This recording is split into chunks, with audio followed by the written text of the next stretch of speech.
All right, let's just dive right into this explainer. Today, we're tracing the absolutely epic, shape-shifting journey of a single piece of silver, all the way from the dirt to the digital money sitting in your phone right now. When we talk about currency, it's so easy to just think of it as numbers on a screen or, pieces of paper. But the story of the Indian rupee, it's literally the story of India itself. It's this fascinating narrative of political shifts, massive empires, and crazy economic evolution. So, we're going to follow one continuous thread, tracking the life cycle of raw silver as it gets mined, molded, stamped, and eventually totally digitized across thousands of years of history. Our story actually kicks off with the Sanskrit word rupya, which translates to wrought silver.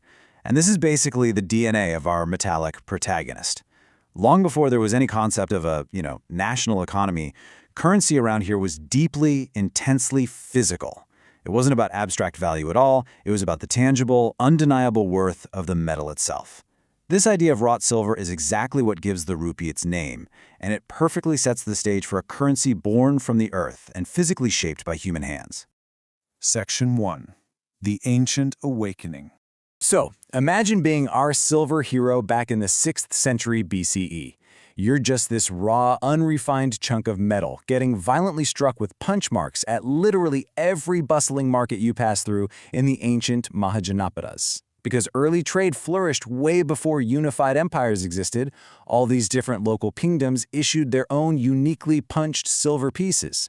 Our coin was primitive, it was heavy, and it was physically scarred by whatever specific region it passed through, trading hands in this incredibly fragmented but deeply active ancient economy. Section 2. Birth of the Rupya.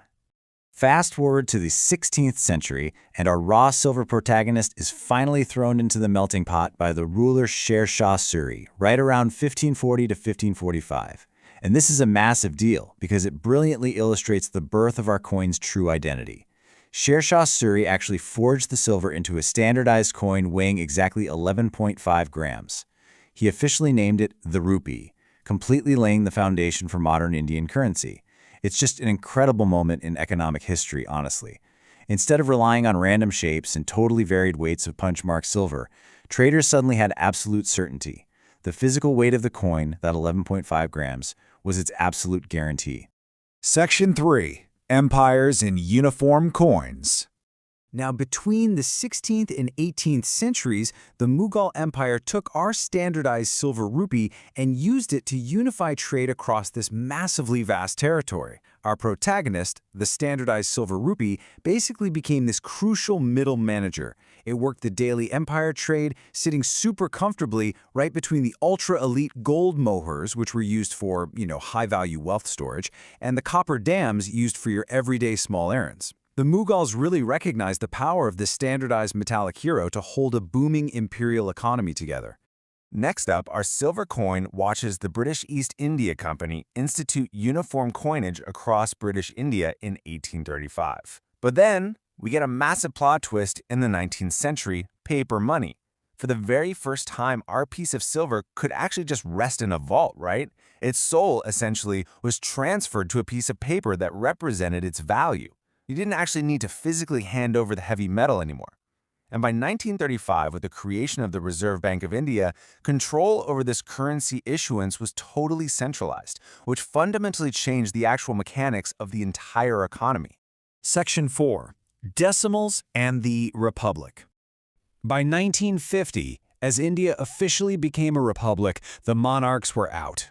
Our physical silver protagonist shed those imperial British stamps and was proudly recast with the lions of Ashoka, forging a completely new visual identity for a free republic. Think about it. Our coin, which had literally carried the scars of ancient kings, Mughal emperors, and British monarchs, was now finally stamped with the sovereignty of an independent nation. And this newly found independence actually set the stage for a massive math relief in 1957. Before this, calculating your grocery bill meant doing absolute mental gymnastics. I mean, 1 rupee equaled 16 annas, which also equaled 64 paisa. Can you imagine checking out at the market with that kind of math? Thankfully, this super clunky system was melted down into the beautifully simple, modernized decimal system you see here. 1 rupee equals exactly 100 paisa. Done. This decimalisation brought our historic currency perfectly in line with modern accounting and international trade. Section 5. Fading into the digital. Then, in 1991, the cage doors basically blew open. Economic liberalization meant our once sheltered currency was completely unleashed onto the global stage. It turned the formerly static rupee into this dynamic, completely market-driven force. Instead of sitting under strict government control, its value was now out there dancing dynamically with international markets, reacting in real time to global trade, investments, and massive economic shifts. In 2010, the rupee got a very modern facelift. Notice how the new symbol seamlessly blends its deep Indian roots, the Devanagari RAR, with the global Latin R. It finally had this sleek visual shorthand to stand shoulder to shoulder with the dollar, the pound, and the euro. It's honestly a brilliant piece of design because it acknowledges exactly where our protagonist came from while simultaneously pointing outward to its huge role in the global economy. Then came another massive plot twist in 2016. In an absolutely unprecedented shock to the physical system, 86% of the country's circulating cash, the modern paper descendants of our silver hero, were suddenly invalidated overnight. The 500 and 1,000 notes were completely withdrawn from circulation. Now, this was a policy implemented with the stated goals of curbing black money and reducing counterfeit currency. It fundamentally forced the entire nation to rapidly reevaluate its relationship with physical paper notes. New 500 and 2,000 rupees notes took their place almost immediately, though. Interestingly, the 2,000 rupee note itself would actually begin its own withdrawal from circulation by 2023. The physical forms of the currency were just changing faster than ever. What used to take literally centuries, like that huge shift from punchmark silver to standardized Mughal coins, was now happening in the span of just a few years. It became super clear that physical notes were rapidly becoming temporary vessels rather than permanent stores of value. And that brings us to today.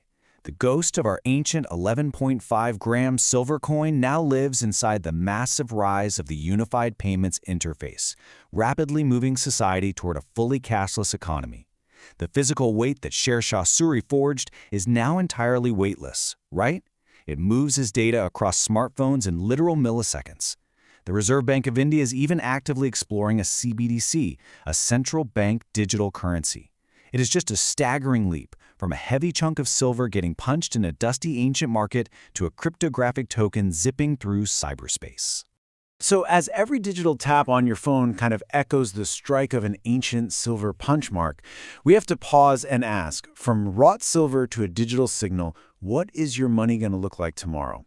We've traced the incredible path of the rupee from the 6th century BCE all the way to the digital wallets of today. It's a great reminder that money is always evolving, it's always adapting to the needs, the technologies, and the structures of the society that uses it. Thank you so much for joining me on this explainer. Keep questioning the everyday things around you because, as we've seen today, even that quick digital transaction on your screen holds literally a millennium of tangible history.